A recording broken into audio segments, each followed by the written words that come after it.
some topics that I know are near and dear to my heart. I want to do a real quick recap and kind of merge what has Indivisible Las Cruces is doing some interesting, not Indivisible Las Cruces, Indivisible at the national level is also doing a similar type training. Now, this Resistance Lab has come about through, as you can tell from the picture up here, our Congresswoman from Washington, Jayapal, I believe is how we pronounce it. She's been in the House of Representatives for 3 election cycles, working on her 4th, which means that's every 2 years she was reelected. Prior to that, she was at the state legislature in Washington. And prior to that, she spent 28, 27 years actually doing activism work with unions and other organizations, immigrants in the Washington, Oregon area of the country. She's been able to help organize groups, and she saw a need, and so she put together what she is calling, and her group is calling the Resistance Lab. And part of that lab is to help people organize, to come together in groups. And can I have the next slide, please? Next slide, please. Where is it? There it is. Okay. 1 Million Rising is what Indivisible is calling their training for pretty much the same material. As I'm sitting through both of the courses. Matter of fact, I'm looking at 2 other courses from some other organizations around the country. And what I'm finding is how to fight authoritarian regimes is not new. The playbook that we need to use is not magically, we're going to come up with something new. They've been doing it, it's been successful in country after country and group after group. So, Indivisible, as far as what they're presenting, matter of fact, let me have the next slide, please. The first thing you want to know is it's nonviolent. A nonviolent resistance works. And it works for a whole bunch of reasons. Let me get my reading glasses here in my notes. Nonviolence works for when it's reasonable. More people want to be involved with a nonviolent situation than they do a violent situation. Another thing that we'll be covering tonight, of course, is the pillars of power and how we take this democracy back before we totally lose it. And if I can have the next slide, please. Why nonviolence works? Just real quickly. It works because it promotes reason. It is a reasonable approach to how we, some of the insane things I've seen on a day-to-day basis as I watch the news, what the regime is doing, what they're attempting to do. I see people shaking their heads going, oh my God. How do we reasonably do following the rule of law, following a nonviolent pattern of activity? How do we keep our democracy from falling to the regime that is currently trying to take us? Nonviolence allows all people to get involved. I can sit at a table with people that have totally different political views than I do, except none of us want to lose our democracy. And that is the one thing that is consistent. We're not willing to just hand it over to, shall I say, the MAGA mentality. Groups grow faster. This organization, as we have our Sunday meetings, our general get-together meetings twice a month, every meeting that we have, yes, there are good, consistent people that show, and then there's, I don't know, I haven't calculated the percentage, but we always have more people walking in saying, I've never been to a meeting, I want to see what this is all about. It is a growing path. So these are the things that we know for sure. Harvard has done some research, and let me see the next slide. I think I got these slides out of sequence.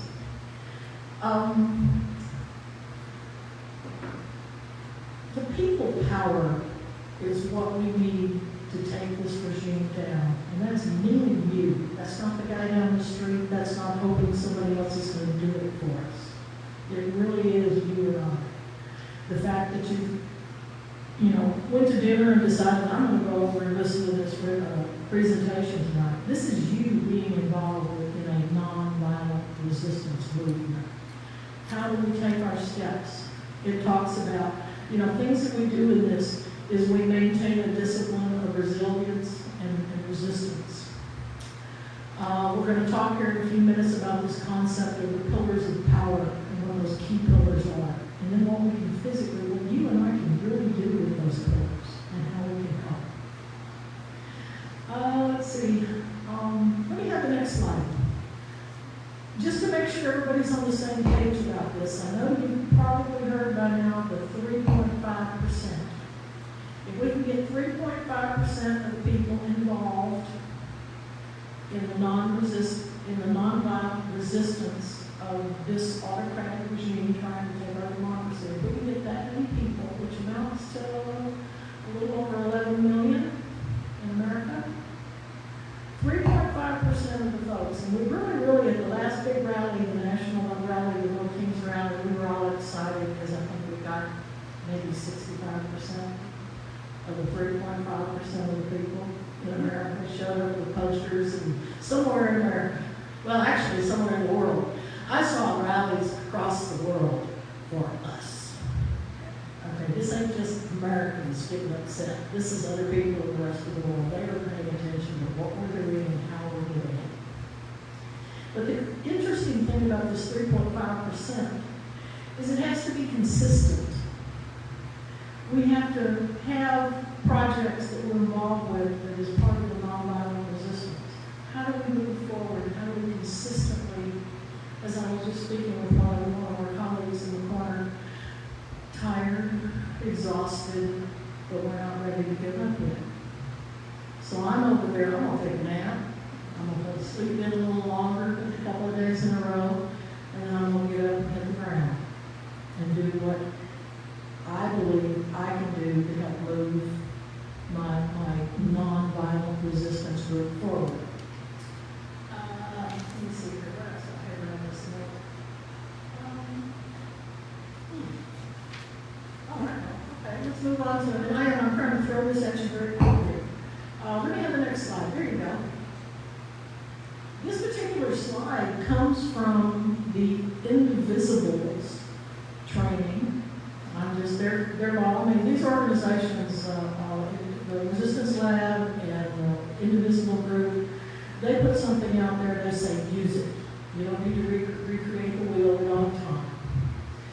They're trying to explain to you in just this slide alone that authoritarian, it's called breakthrough. And this is one of those technical terms you read in a textbook about an authoritarian regime taking over. And you need to understand that there is a window of time that the authoritarian and his cronies, or his, whatever you want to call them, use to throw everything at us all at once, quickly, on a day-to-day basis. And they do it on purpose. They do it to wear us out. They do it to make us give up, because that's what they want. They do not want us fighting back. They want us to reply. But this window of time, believe it or not, from what I'm seeing, is closing for Donald Trump. He's upset because he realizes, based on the new bill that just got sent through and signed into law, the budget bill, what's it called, the big beautiful bill, he realizes how many Republicans are going to lose their House seat and their Senate seat because of that in the next set of elections. He's so upset that he's trying to talk to Texas into gerrymandering so he can get a few more House of Representatives on his side. Okay? They're losing their footing, and I see that. And that's been helpful to me to watch. Let me have the next slide, please. Real quickly. What authoritarians want? They want us to be afraid. They want us to give up on each other. They want us to give up on elections, on our democratic dream, to excuse all the crackdowns, choose comfort over courage. They want us to stop persuading new people to join. They want us to forget about the stakes of losing democracy. They want that. They're hoping we will get tired. And I'm going to tell you right now, I'm exhausted, and I took 11 days and went to Alaska on a cruise. I've never done that before, and I didn't want to come back. Okay, that's just being honest. Well, the things that they want, the autocratic needs, they need us to be silent. They need us. They do not want us to gather because they want us to keep believing we're alone. And when I say that, how many people here have a friend, neighbor, relative, someone they're acquainted with that have told you how alone they feel, how scared they are? That's exactly what the regime wants. They want you to feel that way. There's a kid in me that says, not only no, but hell no. I will play in the mud with everybody. I don't care what color you are, what race, whatever. We're going to play in the sandbox together. And the thing I refuse to lose is the country that I believe I was born into. And I do know democracy is not this fancy imaginary thing. My God, how many times have we had a politician mess up and not do the right thing?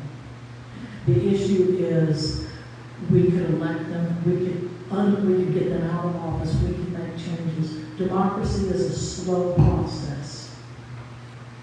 Today, I don't know, look back in history and we'll see how much we've been able to accomplish.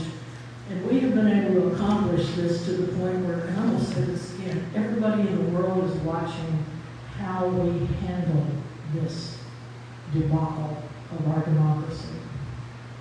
They're paying attention. Are we going to make it? Don't know. Right now today, I have no idea. I'll take bets. I mean, if I was a betting person, I'd give myself even odds right now. That means maybe yes, maybe no. Can we do something? And it means, can you do something to help? And that's what tonight is going to be, because we're going to get into really ideas on how we can move forward. It says, Trump and his enablers thought we would do nothing. And they did think that. They truly thought that. I heard it on podcast after podcast. The American people aren't going to fight us. They're too lazy. They're too complacent. Well, and I'm beginning to see it's not just gray-haired people sitting in a room anymore.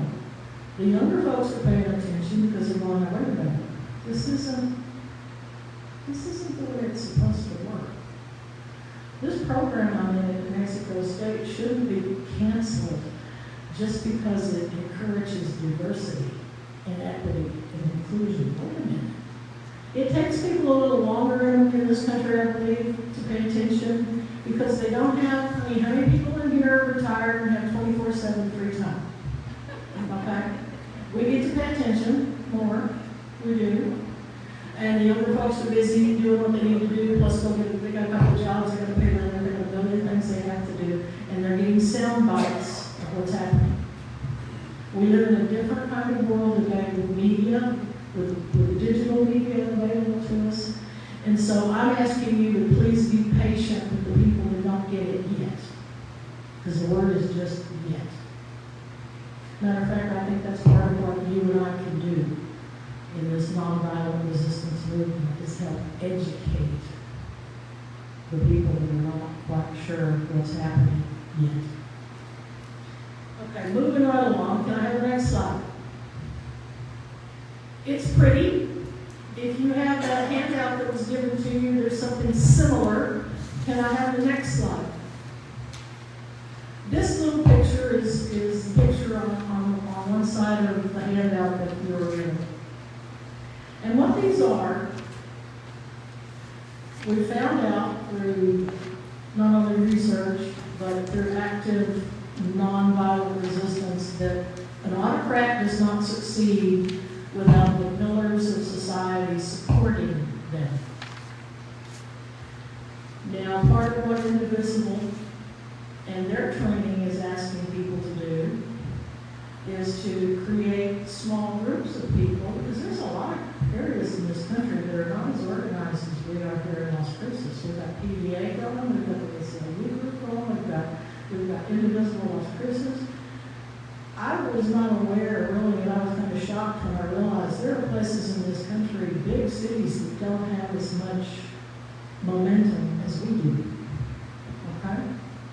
So, what Indivisible Las Cruces is trying to, not Indivisible Las Cruces, but Indivisible at the national level, in their training, the 1 million rising, they're trying to get at least, they're looking for, they're hoping they can help create at least 1 million people in different small groups around the country that can help step up to take down, not all the pillars, but one of the pillars you might be involved with.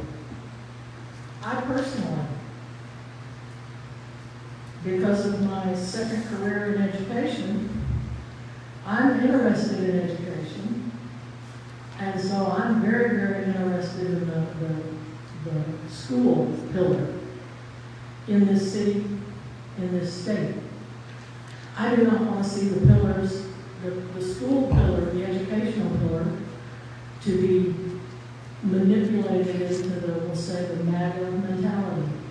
There's an election coming up in a couple of months. I'm going to be very involved with helping, I'm going to say, the right people be elected. That's all I can say at this point. Okay, that's where I'm going. That is how I can personally be involved with helping a pillar, because if we can crack those pillars, we can help fight this regime. Can I have the next slide, please? And I don't know if you can read this. I can half read it. I can barely read it. Let me see if I can read it off my hand editor. He's a major historian, Gene Sharp, and he's talking about, what he's doing is he's saying that these authoritarian regimes will not survive if the people that are fixing the roads, or the people that are working in the gas stations, or are any of the people that actually make society work. They're either supplying food, they're working in a restaurant, they're working in a school, they're city members, police departments. An authoritarian is not going to be able to successfully rule if the authoritarian doesn't have all these people backing him. And making you afraid is one of the first ways to control your activity. I'm afraid for my job, I better do what he says, I better keep my head down, I'll give him what I can. This particular gentleman, people provide these services to the ruler through a variety of different organizations and institutions, and if people would just stop providing these skills, the ruler could not rule. And not participating in something is called non-compliance. And that's one of the major issues that we want to take a look at. How can we participate in non-compliance? Can I have the next slide, please? I don't know if you can see this cute little thing, non-compliance. Now, those are those wonderful pillars that we're knocking down. In the act of refusing to cooperate or comply with requests, demands, and orders. This is a major part of how we non-violently resist this regime. Let me see here. Next slide. And I guess I should have made handouts on this slide. Anyway, there are several kinds of non-cooperation that we can be involved or that has been out there right now. For instance, the military at Donald Trump's birthday parade, he was not happy with those guys. They were having a good time, and they were not walking in lockstep. They were not doing, they were there at the parade. They were having a good time. They did not give the man what he wanted, desperately. The rest of the nation that was protesting and was having a party were people like you and I at Park having a No Kings rally. Okay? And that's where all the publicity went to, by the way, was to our rallies. Non-cooperation, local neighborhoods, offering sanctuary for immigrants or different activities like that. Businesses are putting up signs, and they are, I've seen them when we were traveling, that say no kings, no ice. And you know, when you walk into a business and you see something like that, I tend to spend a little more money there because I'm a little happy to know I am not alone. More and more people in this country are saying no, as much as they can safely. Okay? Political non-cooperation. Schools superintendents are writing letters back to the Department of Education telling them DEI, diversity, equity, inclusion. You can say whatever you want, but we're going to continue our programs. Okay, oh, you're going to tell them what you want? I'm sorry, maybe you won't. We'll see. We'll see if the Attorney General of the state can't force you to not shut that mill off. People are fighting this regime. They're fighting in a non-violent, following the rule of law way. And that's such a positive deal. And let me just say this before I move on to the next topic.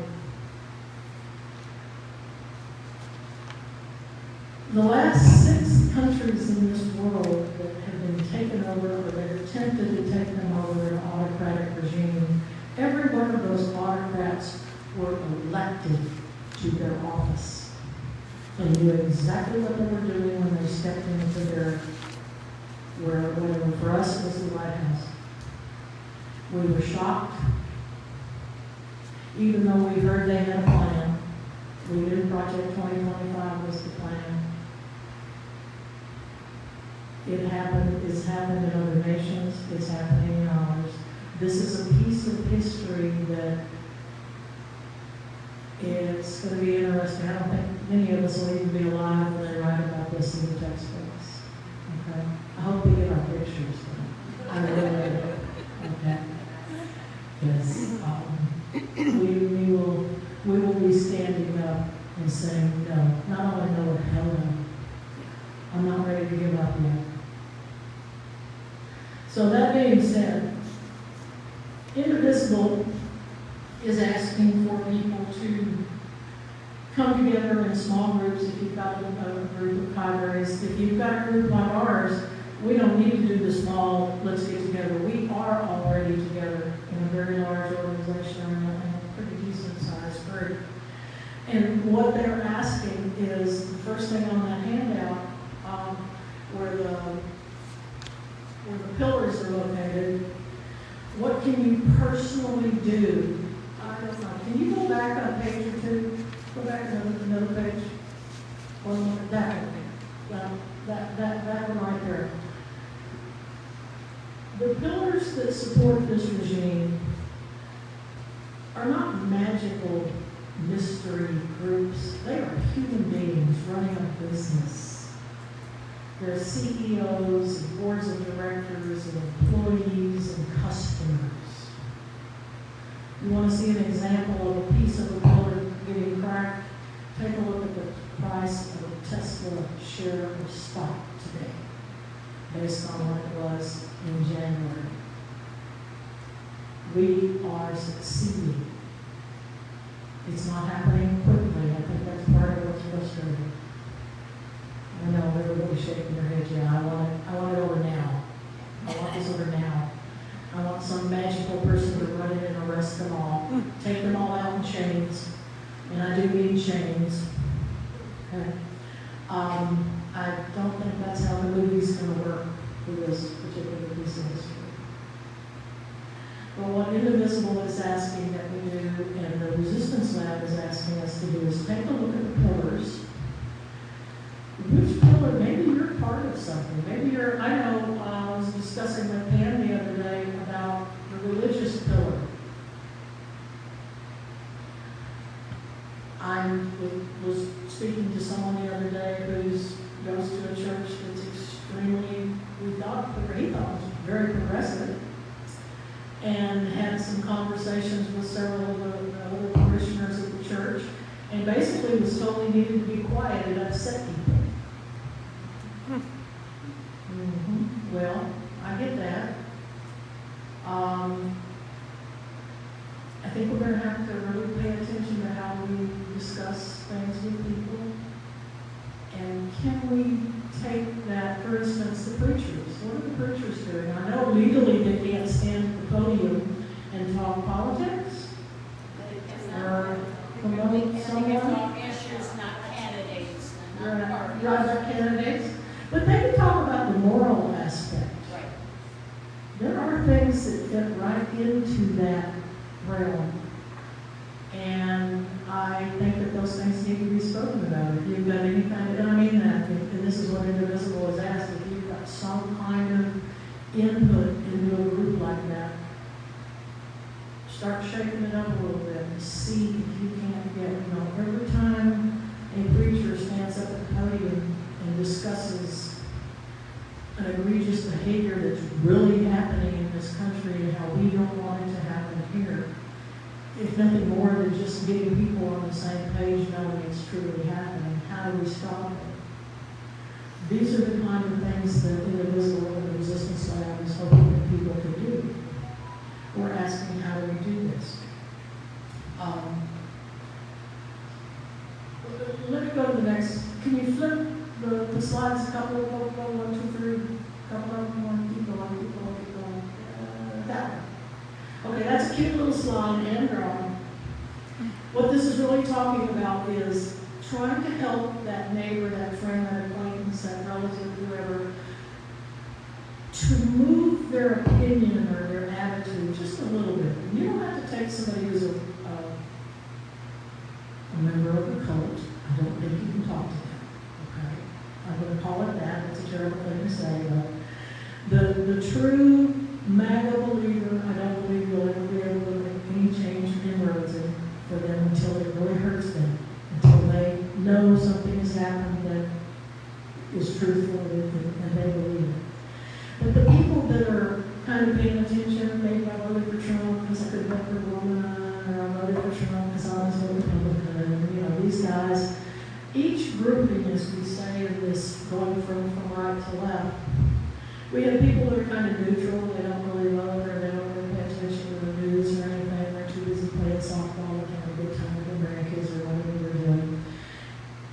And then we've got people that are called passively active. Yeah, they're paying attention, and they got an opinion, but they're not doing much. And then they got the people that are on the far left, which are crazy folks like me and you, who show up to meetings and talk about stuff and make posters and what can we do next. The key is not to move someone all the way over into your arena. The key is to learn how to speak to them so that they have it's almost like an attitude shift. And when I say that, I was texting someone the other day after one of our meetings, and very upset because they hadn't been able to get their people at work to do and come to meetings and do this and do that. And I said, maybe you're trying to move them too far. They know that you pay attention to politics, right? Yeah. Well, maybe you'll bring up the fact that we've got an election coming up in a couple of months, and that it would really be great if they would participate and go to the polls and not stay at home. These off-cycle elections are hard to win because people don't pay attention. And maybe you can talk to them about, when I know who I think is the best one to run, we'll talk about it, and then just talk. Let them do their life, you do your life, you have your tea, your coffee, your lunch, your whatever. But what you're doing is you're helping promote them into the polls. And you're helping direct them into, shall we call it, a more progressive direction. Learn how to, I think we're all past being mad at everyone, at least I am, except for a few people in Washington. Yeah, okay, I'm just, and those dreams, we won't go there. Those are, oh God. Anyway, if I had an opportunity, I have a brother-in-law that he honestly said he could not vote for a woman. And now he's seeing how violent, because he's coming out here to visit, he lives over in Indiana, where, there aren't many brown people over there except the ones that go to jail. He told me one time, I said, well, they don't all go to jail. Well, I thought they did. He's come over here a few times and he's learning that everyone that he sees wants the same thing he does. A roof over their head, a warm bed, a decent meal, a good job. Kids to have a schooling, he's beginning to have a shift in his attitude. I think that's a major piece, and I and my partner have helped make that piece happen.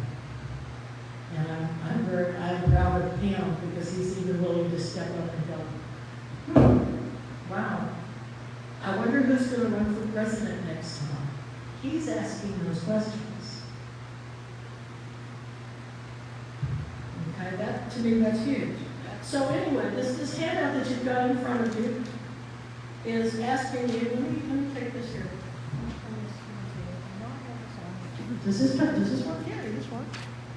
Let me find my glasses.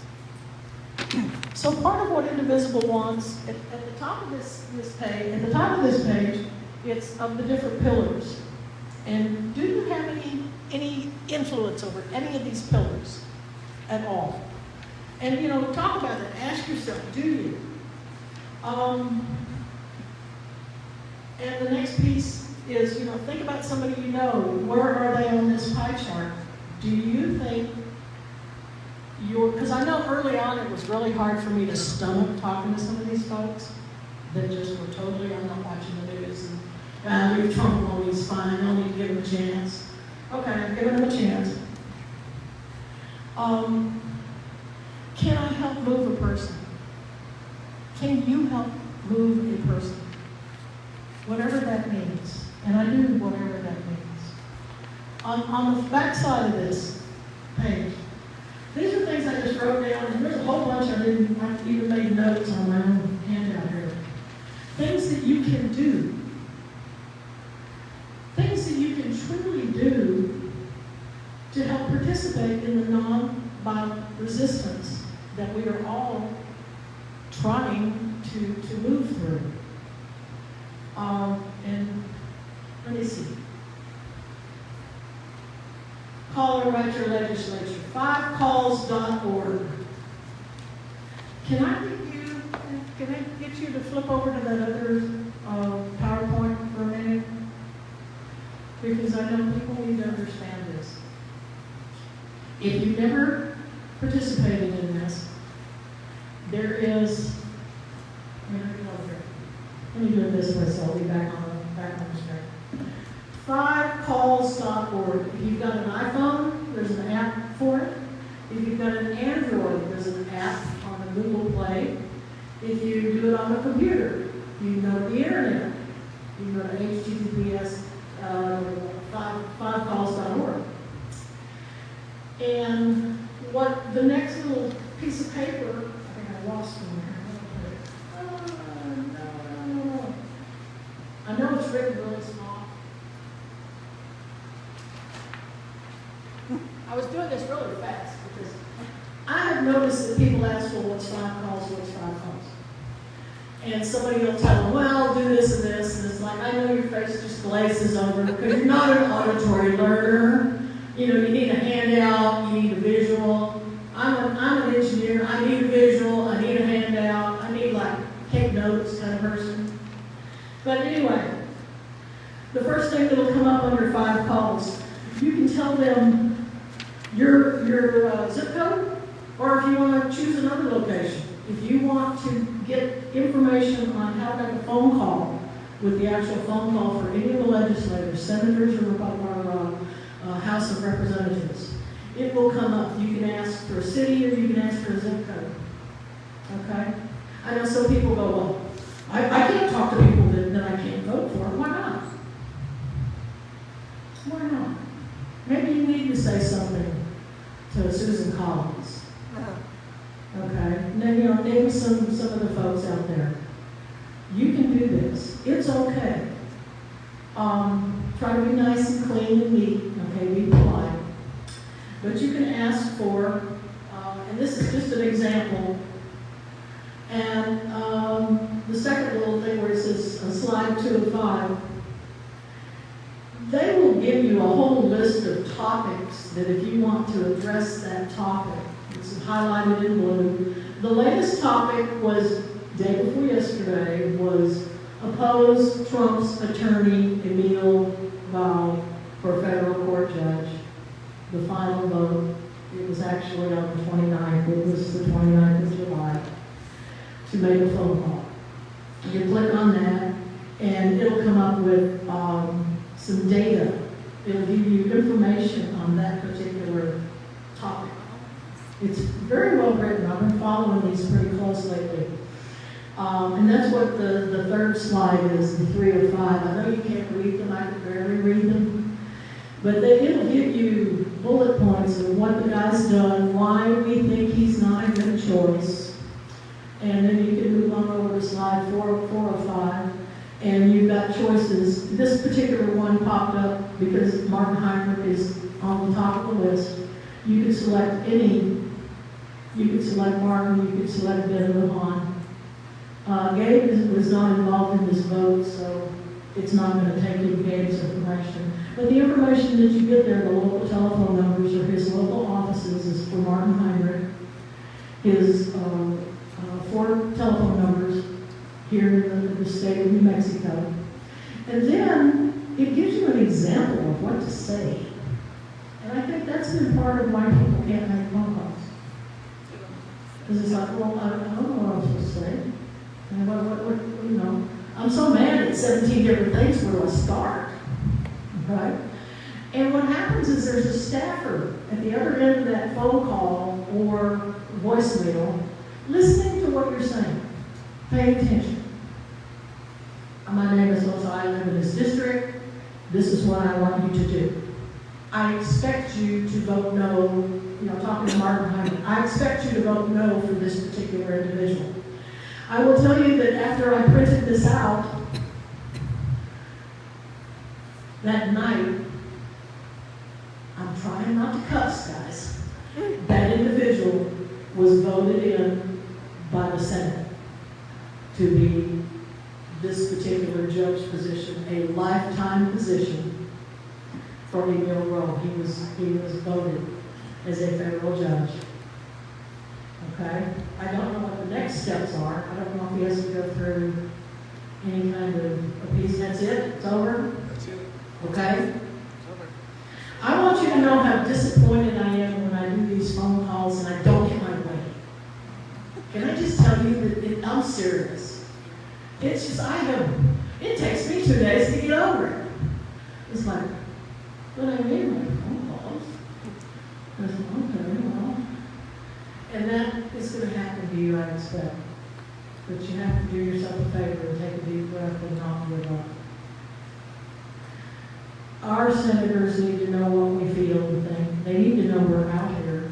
And other senators from other locations need to know that we are out here also.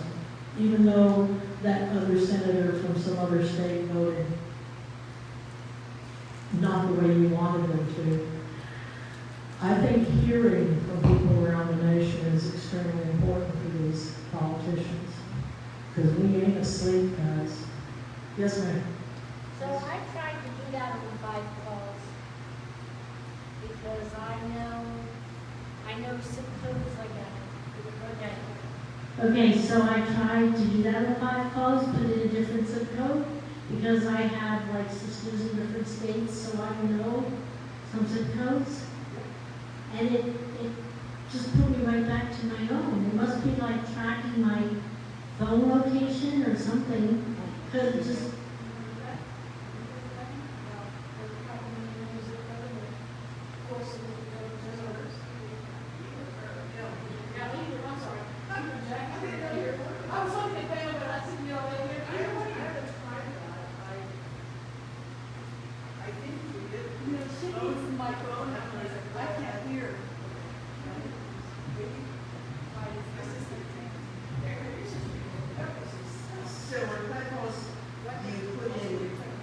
When you get on your phone, it will ask you.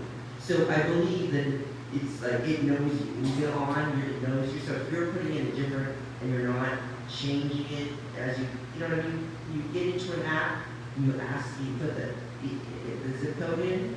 I think you get known by the app, so you have to go, so check your account. You might have to do it that way.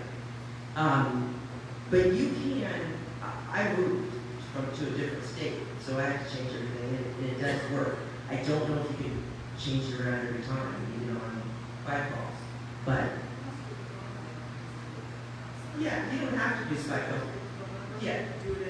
But what we do, because we do a lot of 5 calls is that we never call during the day. I don't want to talk to anybody. I just want to say my piece, then check, because we've talked to staffers before, and they absolutely keep tallies. People say, I don't know if this makes a difference. My reps are already blue, they're doing it. It makes a difference. One, it makes them feel supported if you're in blue and they're doing what you want them to do. If they're red and you know somebody, you can get them to participate and call. It all makes a difference, and they absolutely keep tallies. And they, at the end of the day, we've heard this, they give their reps, their bosses, here's what they said. This is the act. People called in, this meeting for, this meeting against. It's super, super, super important, and it takes so little time. When I do this, it's 5 minutes at a maximum, all 3. And you just say your name, read through the script, I stumble, I add some stuff if I'm really pissed off, and I feel better. It's like a quick hit. And if they don't do what you ask them to do, you move on. It's hard. Thank you. Questions? Do we have that understood about changing, and I understand that.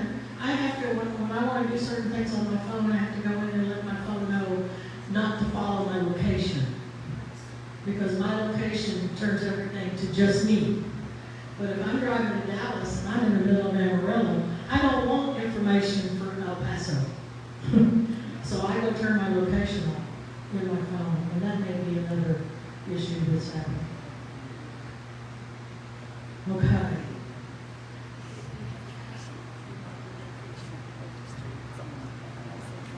Now let's see where are we. I don't know where we are. Coming up with ideas.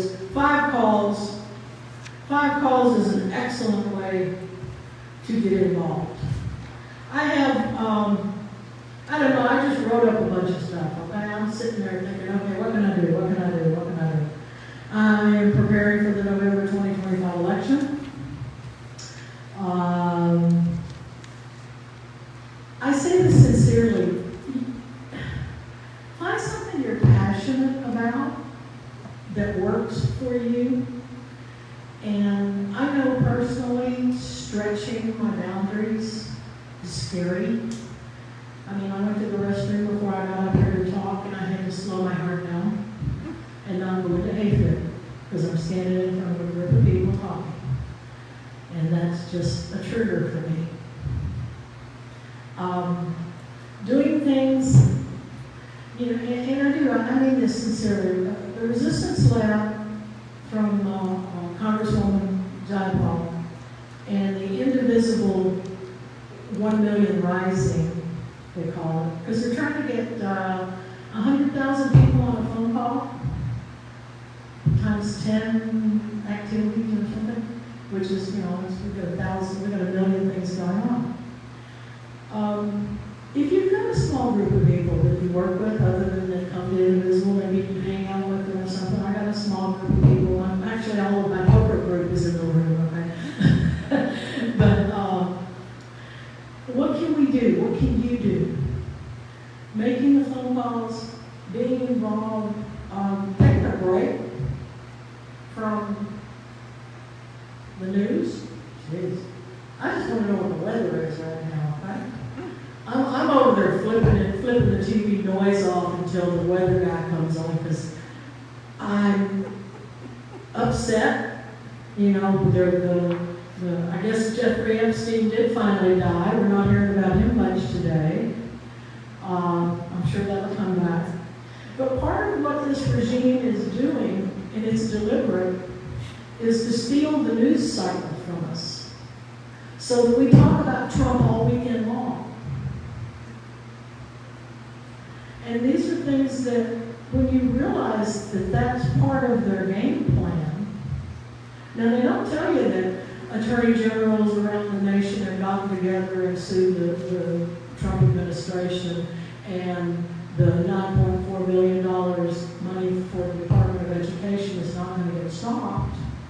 They don't put that on the media. That's like one of those at the bottom of page 3 of the newspaper kind of little article. It's interesting when you don't get. You almost have to go looking for some of the more positive things that have happened to gives me a jolt in the arm. Here's something I like. Don't ask permission to follow an idea or activity. As long as it's legal, and I do mean that, don't do anything dumb. We're not at the dumb edge yet, okay? But if there is something that you think that is a good idea, that will bring attention, and I mean bring attention to the regime's insanity or the fact that your neighbors are not alone. Okay, I hang out I've noticed some of my neighbors go to the mailbox at a certain time of the day, and I've decided I'm going to go to the mailbox at that time of day, just to check on them, to let them know, because a couple of them are older, single people, they live alone, and, we talk, they give me their whole, they vent, and I'm their place to vent. And by doing that, I guarantee you they're going to go vote in this next election. Because that is how, without a doubt, we will move forward. Not only in our election coming up here in November for our city council and our school board and whatever else is going to be on the little ballot, but also in 2026. We have a congressman up for re-election, Gabe Vasquez, and we have a senator who is up for re-election, Ben Limbaugh. Nobody ever talks about him. It's kind of interesting. But he's going to be on the ballot also. And voting, I know I've heard people say they're afraid they're going to try to take that voting right away from us. Once in a while it scares me, but most of the time I think, I don't think they got the balls. Excuse me. I don't think they have the ability to take our right to vote away from us. I know they've thrown different ideas, conspiracy theories. Well, if we can create a terrible, horrible situation and they come up with martial law. Well, you have to understand martial law is regional. It's not something you can do nationwide. It has to be approved by governors and mayors and things like that. It's a lot more than just Trump deciding to say it and it happened. Okay? The fears, and that's what it is, they're playing on our fears. And there will be people that won't go to the polls because, well, he's already won, he's never leaving, right? Didn't he say he's never, I'm in the White House, I'm never going to leave, why should I go vote? That's how you and I can help shift that person. Help them not be afraid. I take several people to lunch and then we go vote. I do that several days in a row because we have several days we can vote. I believe voting is a major step in the rule of law process to get this regime not only out of the White House, but out of the Senate, out of the Congress, keep them out of our backyard, keep them out of our school district, keep them out of our city council, keep them out of our county. We have things we can do right here today. And I guess what I'd like to ask, at this point, I know you're sitting here listening to me, Amber, but have you come up with something? Has anybody come up with something they think that they could get involved with, that they want to get involved with?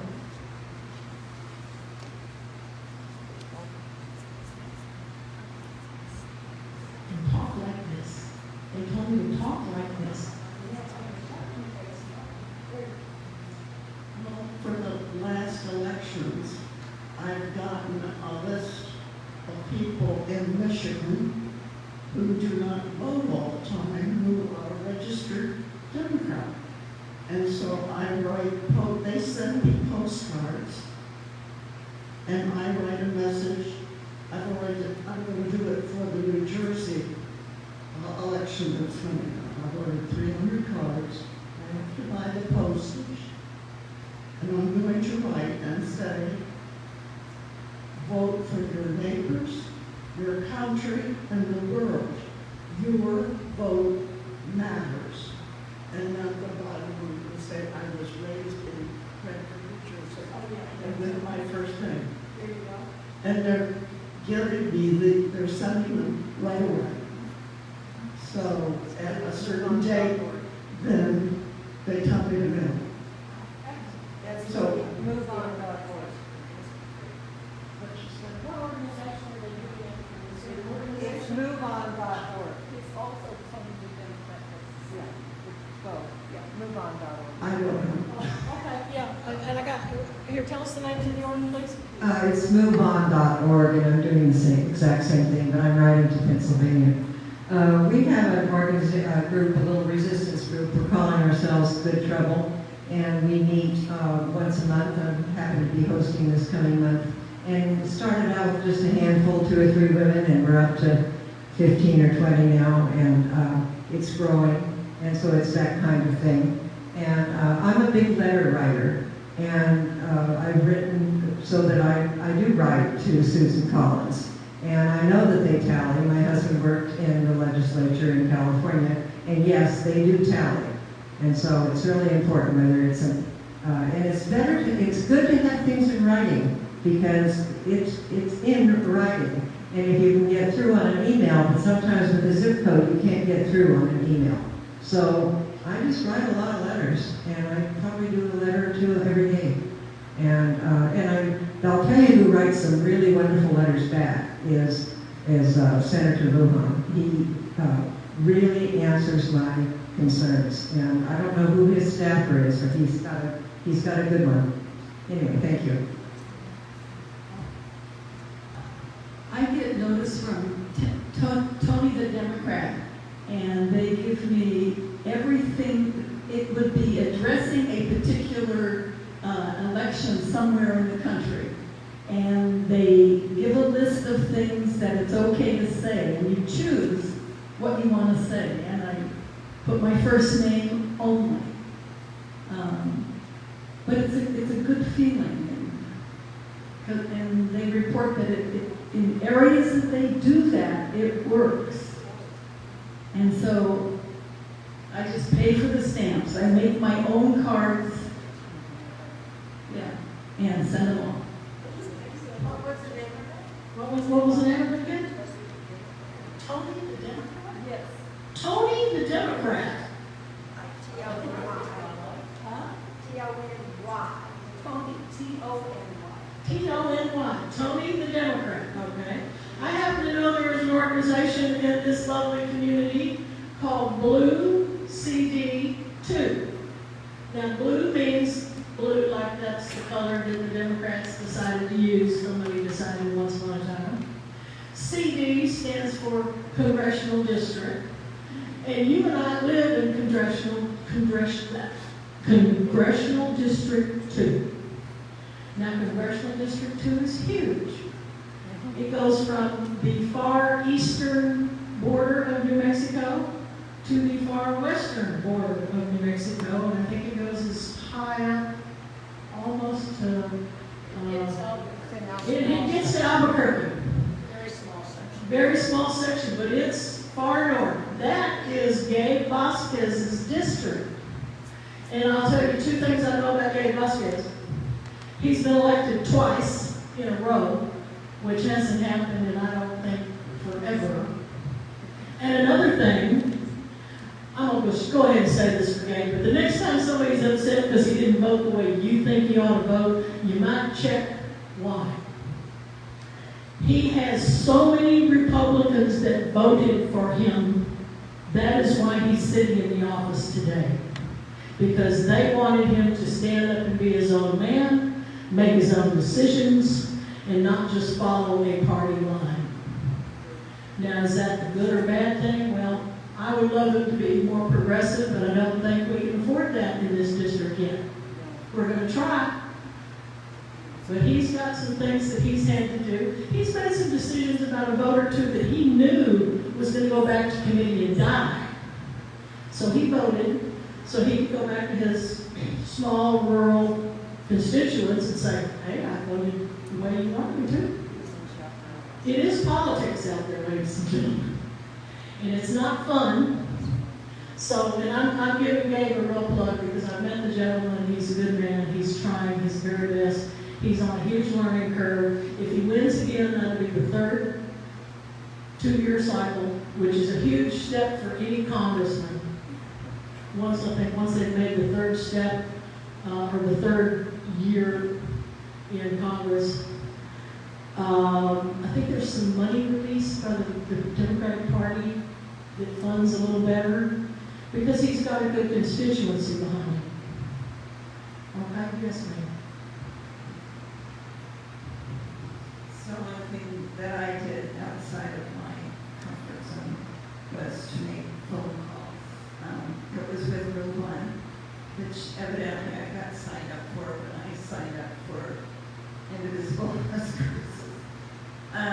So the first one was to help call constituents in Wisconsin for the judgeship.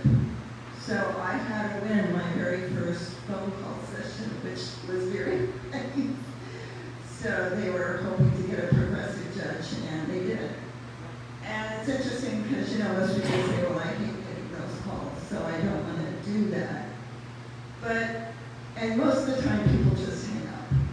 But the ones that don't want, they do want to talk. They want to talk to somebody who feels the way they do. And it's so uplifting. It's like when you play golf and you get one good shot out of, you know, the whole game. So if you think about doing it, it's very well organized. We do a really good job of teaching you what to do. They have a script, but you end up kind of ad-libbing based on your own connection with the person. And yeah, I found it surprisingly uplifting. And I've done it a couple more times and didn't have a win, but it was still interesting. I'm wondering where to get information on the Indivisible Conference in Albuquerque on August 22nd. I looked and couldn't find anything. This is for the conference, right? Yeah, the state conference, if you want to tell her about it. Are you on our Facebook group? I'm not on Facebook. Oh, okay. Then come see me after, and I'll take your name and number, and then we can email you the information. Thank you. Thank you, Deb. Other ideas, you know, resistance. I know people get real frustrated. They watch the news and it's like, oh my God, we're losing. No, we're not losing, ladies and gentlemen. Can you go back to that other PowerPoint, please?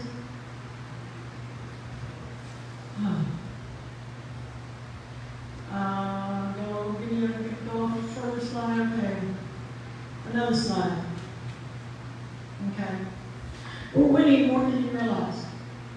There was an off-cycle election in, I believe, a very red state. Gee, what state was that? That, believe it or not, was San Antonio, Texas. Okay? We are not losing. Every time there's an election, and there's all kinds of little, I call them off-cycle elections, okay? They're not the big ones. They're not the ones where the Senate and the House and the White House is running. Like I said, a few months from now, in November 2025, we have an off-cycle election. San Antonio, Democrat one, no, this is the, oh, there's another one. The one at the top is for San Antonio. The next one down is for New York. Trump and his people are seeing these off-cycle elections and realizing that what they're doing is causing more harm than they realize. Of course, in my opinion, they just wanted to get that budget bill pushed through. Okay, they don't care about anything else. They don't care about tariffs. I mean, if you read the economic news today, you find out that Ford Motor Company in America had a huge loss this cycle, all because of tariffs. And you know what that did to its stock? Took a nosedive. Well, if you're in the stock market, you buy low, you wait till it goes back up, and you sell high, you make a profit. I believe that's what they're doing more than anything else. They're playing games and making fortunes. My opinion. Can I have the next slide? We have Omaha, Nebraska, a Democrat, beat a Republican in a mayoral race. The largest city in Nebraska just flipped parties. You cannot underscore how big a deal this is. These are the things that are happening in America today. Can you go to the next one? Let me see what I got here. This gentleman, he was a MAGA enthusiast. And I mean enthusiast. He had a podcast, he's got a podcast and everything. He's trying to explain to the people that we're Trump supporters. It's okay to own the fact that you've been conned, man. It is okay. Own it and move forward, because this is not the America you even wanted to vote for. Now, don't get me wrong. Some of those far, far right, let's hate everyone except my relatives kind of people. There are always going to be those in the group. I truly believe they're not the majority. I know they're not the majority. I know one person on my whole 2-block regional area in my street, and we know she's a Trump supporter because she had the Trump flag hanging out there.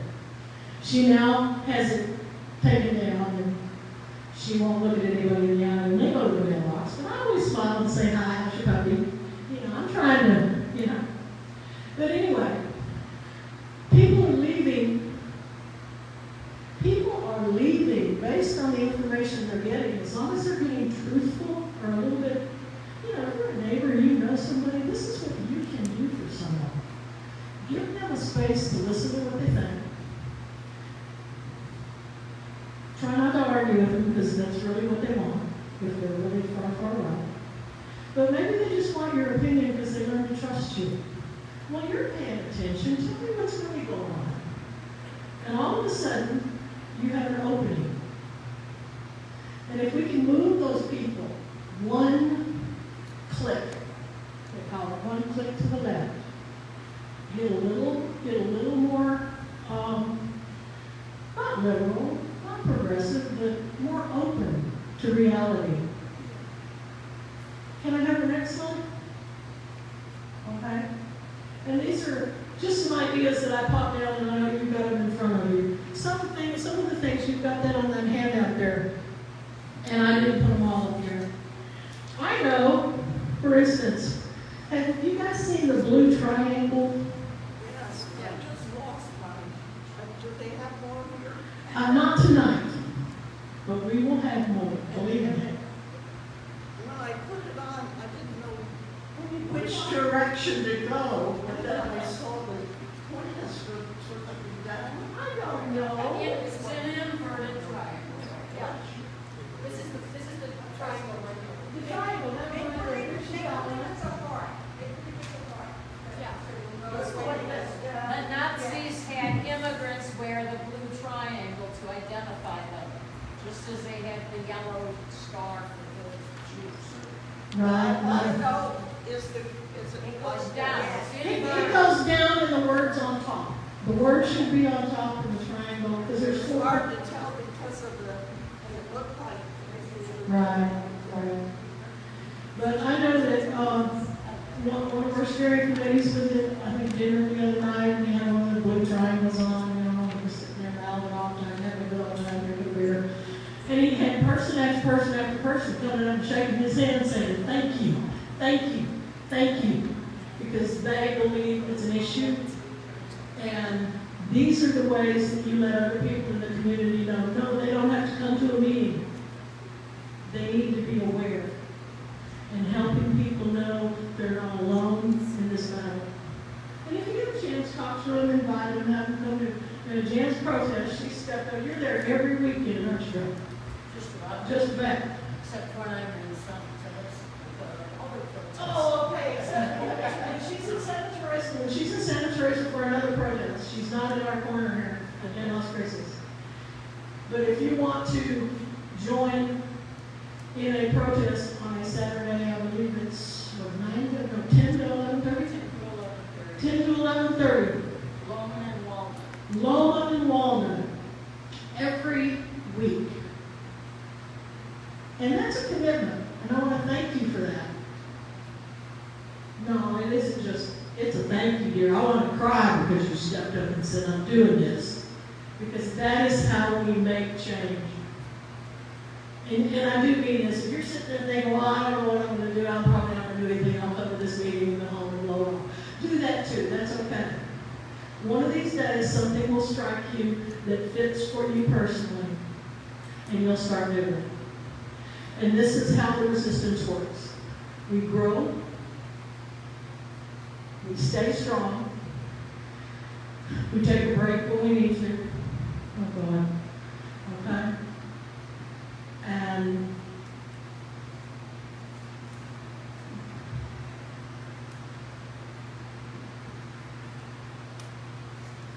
I am not ready to see this country turn into Nazi Germany. I don't care how many dollars they're going to spend on a new concentration camp at Fort Bliss, Texas. Because I know what they're doing. They're going to give that company billions of dollars, and they're going to put up 5 fucking tents like they did, like they did last time we had immigration issues. It's the same tents, I bet. And they ain't no air conditioning. They're just open air tents. They have air conditioning. Oh, did they? Yeah, okay, yeah, right. Well, I heard they were all broke at the time. Well, it's ineffective, but they have air conditioning. They do that, yeah, we'll see, we'll see. I don't know about this time. That might cost too much. I don't trust them. I just don't trust the regime, because it is a regime, it's not an administration. Now, yes, ma'am. Especially if people can't go in who are Congress people to check on them, to see that these places are right. I mean, It's scary. It's very, very scary.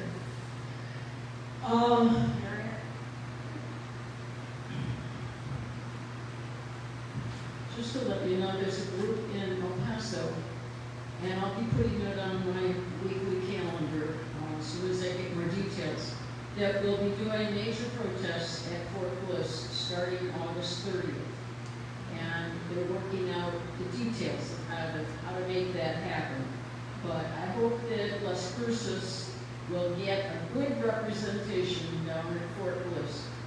Veronica Escobar is the member of Congress for that district, except the gerrymandering that just went on will take Fort Bliss out of her district. Isn't that convenient? And she is among the 20 members of Congress who are suing the government for interference with their duties. It is their duty to monitor what's happening at federal detention centers. And she was denied entrance. She gave them 24 hours notice even, and she didn't have to do that.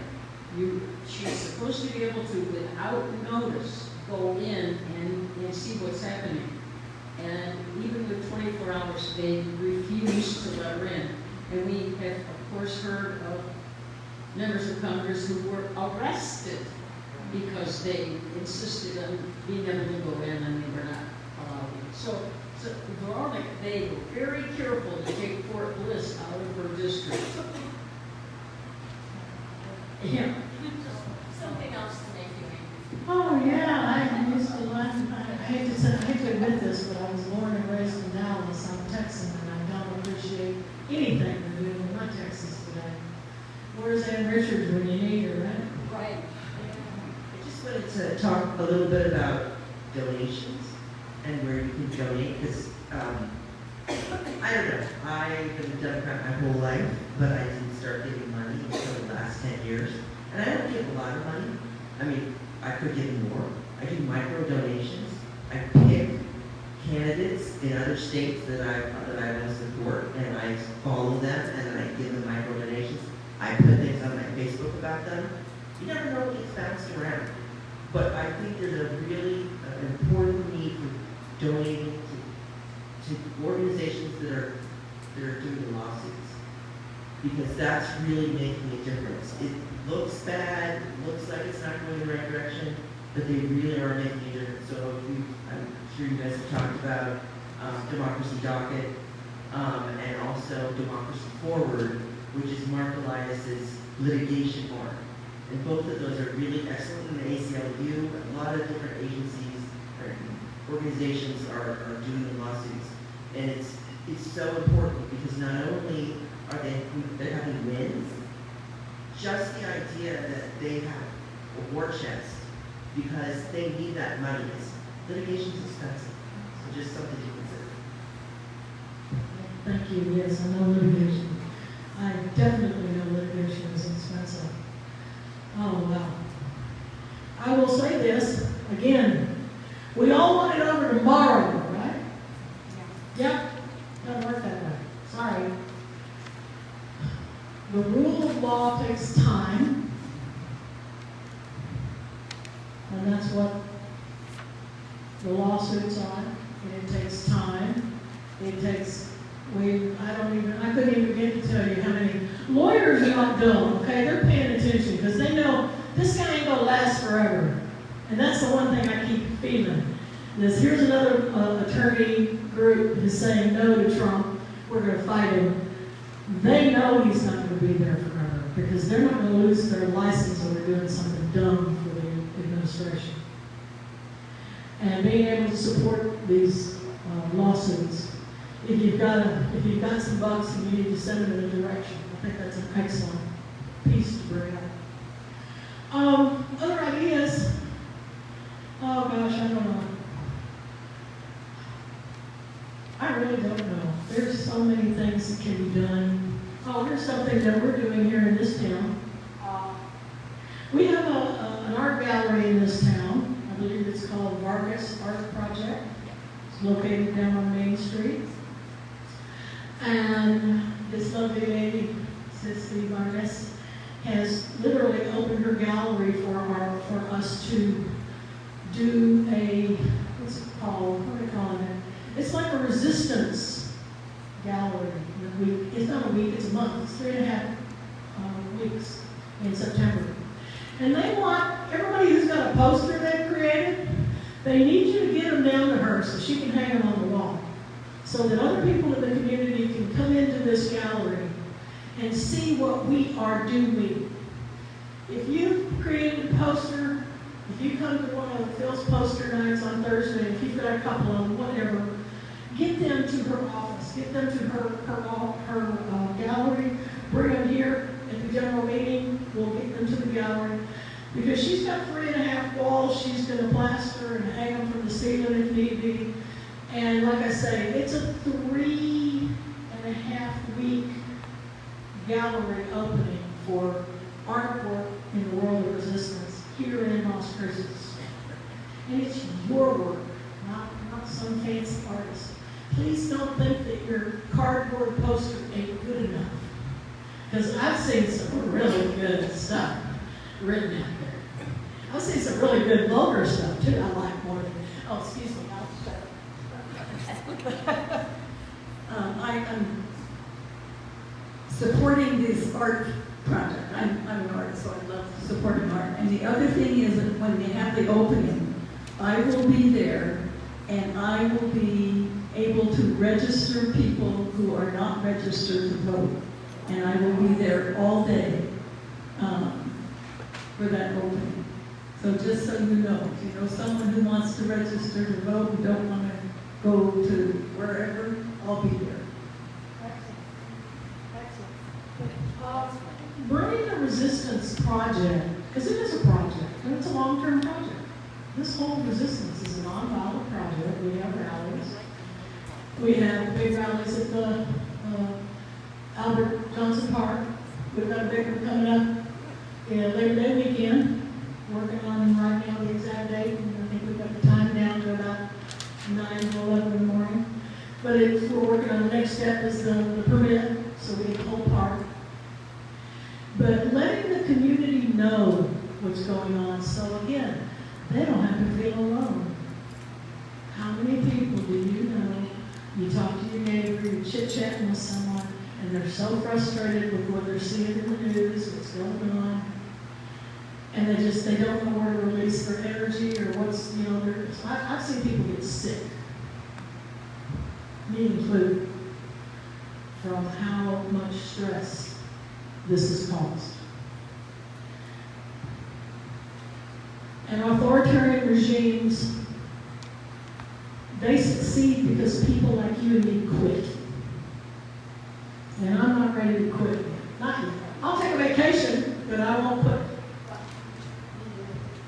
At the last rally on Movement in Tell Shore, I had my No Kings t-shirt on. And after the rally, I went into Albertsons and didn't remember that I had that on. I got my stuff and went through. And as I was leaving, one of the little workers there stopped me and said, she wanted my t-shirt. I went, oh yeah. And she said, I have to whisper because most people here are trumpers. But she was so excited about the rally there. And she was so excited to talk to me because, so maybe just wear your t-shirt at an unexpected place. Mary? Oh, I'm sorry. I'm going in 17 different directions here. I think I am. There you go. Tell us. Just to add to that, I have a t-shirt that says I am a proud Democrat, and I do wear that around. But what I wanted to comment on, I don't know see a lot of bumper stickers here, and I've always had my car covered with bumper stickers. And I get stopped in the Albertsons parking lot all the time and get complimented and said, thank you for doing that. Thank you for having those stickers on your car. So I know people say I'm afraid to have, well, I go back and forth to friends in Wisconsin, I drive through Wyoming, I have those stickers on my car. You're brave. Wyoming, is that what you said? Yeah. I went through Missouri one time. I was real careful on that one. Anyway. Oh, yes, Alice. Tell me. Tell us what you're up to. What can we do? I live in Trails West, and my car is 17 years old. I still have Obama stickers on it. I still have Obama stickers on it. And a couple of weeks ago, I was visiting a friend who lives in the same community, and I pulled up, and all of a sudden this car pulled up next to me. And of course, in this day and age, it's like, ooh. He followed me into the community because of those stickers. And he wanted to know about Indivisible. He had heard about it.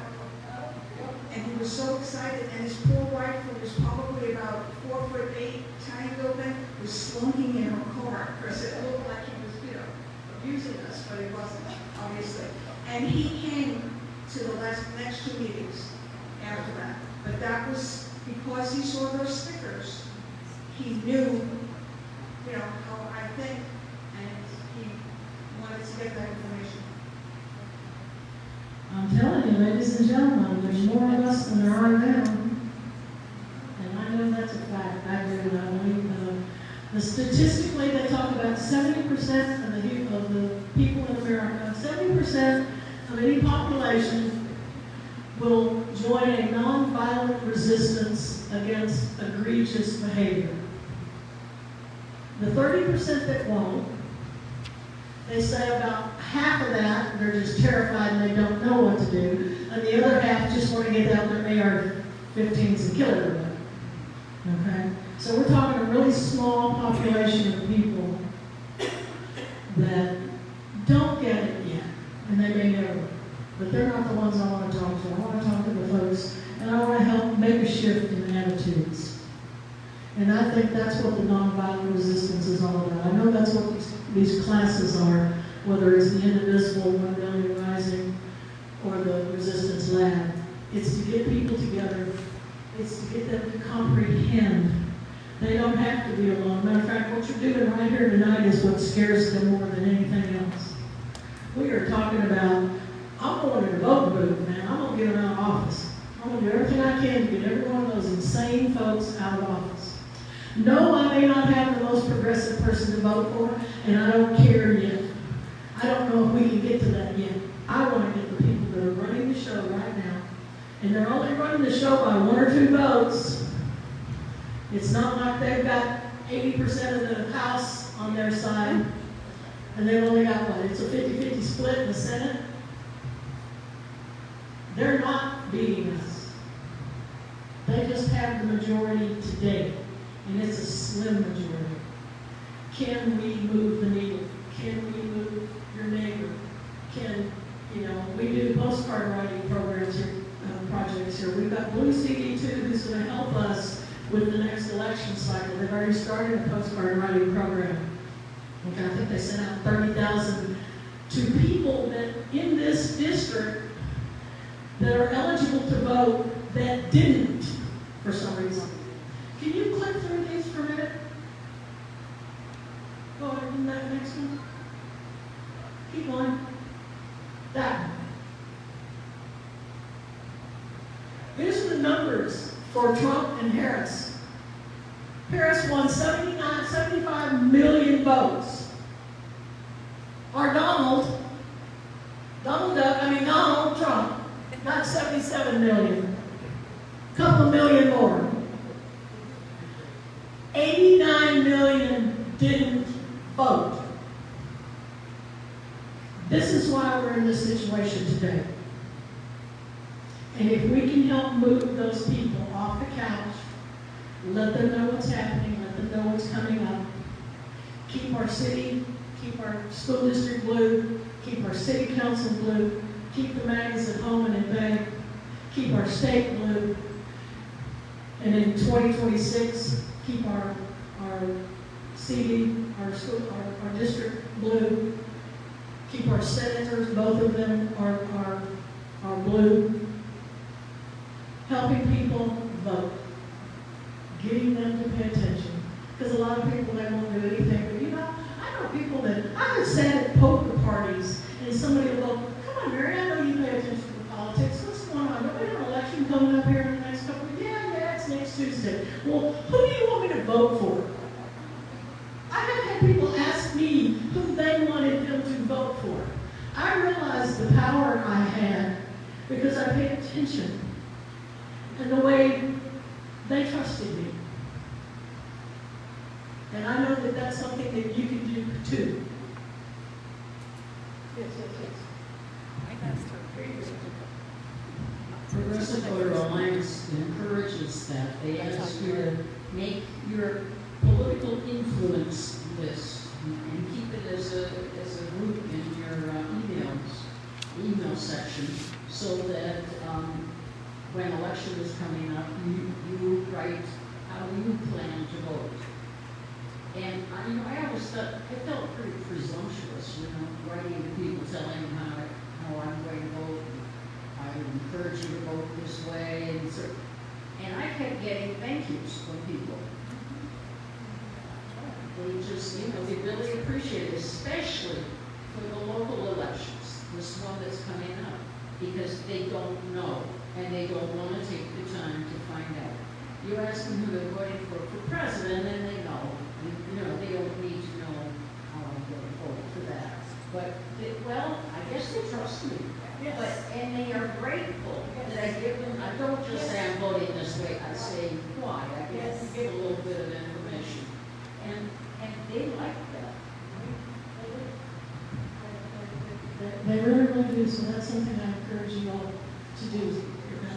Like she was saying, she's got an email list of what she considers her personal email friends, which she can kind of, when you're ready to tell them, you tell them, well, this is who I'm picking, this is what I'm doing. How you guys doing over here? Hey, I just know you. I love you guys. Because you guys, these guys have been around. Can I go ahead and these are the people that supplied us with the Donald Trump t-shirts. Okay? And if you saw any of them, they've been around the Democratic Party in New Mexico how many times a year? How many been around a while, right? Well, first Obama. Oh, first Obama. Okay, so, but I have been so blessed with this group. And I'd like to, just to end on that, it has been a blessing for me. I would be a raving maniac at the target range. And I'm not kidding. Man's over there going, yeah, probably. Non-violence. Oh, that's right, that's the part, yeah, the non-violence, okay. I can only put a hole in a piece of paper, right? Okay, got it. All right. Ladies and gentlemen, do we have any questions? Comments? Craziness? Okay? Dump Trump, dump Trump. Yeah, we got that, okay. All right, ladies and gentlemen, I want to thank you for your time and your energy. Mary. Thank you. Thank you.